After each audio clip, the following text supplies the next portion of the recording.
فاسألوا أهل الذكر إن كنتم لا تعلمون.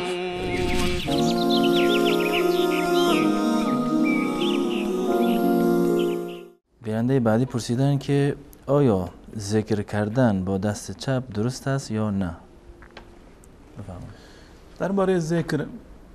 بحث درست بودنش که با ذکر با دست چپ اشکالی نداره، درست هست به صورت کلی، هم با دست راست درست است و هم با دست چپ. یعنی این که اگر کسی با دست چپ ذکر کرد معنیش این نیست که کار گناهی رو انجام داده که و الله متعال اون رو مؤاخذه بکند.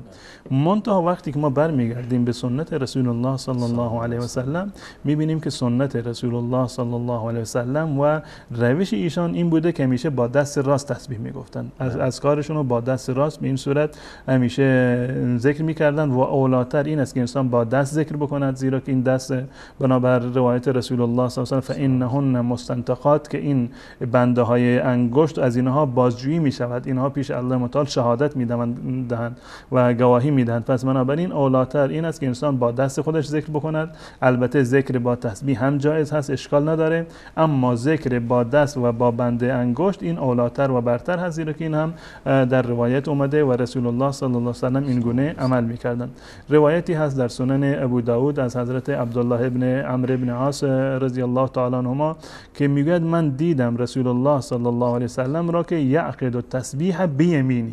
روایت در سنن ابو داود هست، میگه من رسول الله صلی الله علیه و سلم را دیدم که یعقد التسبیح بیمینه، که تسبیحات رو با دست راست خودش در واقع حساب میکردن و این روایت رو هم بسیاری از علما تصحیح کردن. اضافه بر این وقتی که سیره رسول الله صلی الله علیه و سلم رو نگاه میکنیم، روایتی هست در متفق علیه هست در صحیح بخاری و صحیح مسلم از حضرت عایشه رضی الله تعالی عنها که میگه کان النبی صلی الله علیه و سلم يعجبه التيمن في تنعله وترجله وطهوره وفي شأنه كله، که رسول الله صلی الله علیه و سلم میپسندیدند با دست راست عمل کردن رو، به کار گرفتن دست راست رو در پوشیدن کفش و در هنگام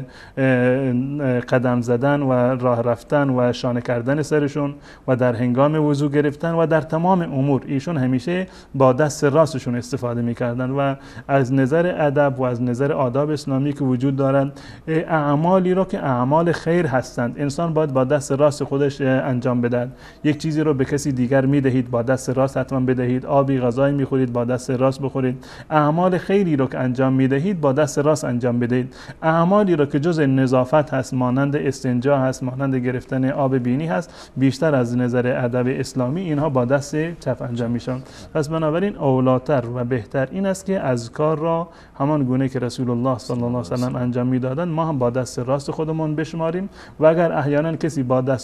دست راست و چپ هر دو تاشون گناهی رو مرتکب نشده اما خلاف سنت رو انجام داده و اون ثواب عمل بر سنت رو نخواهد داشت.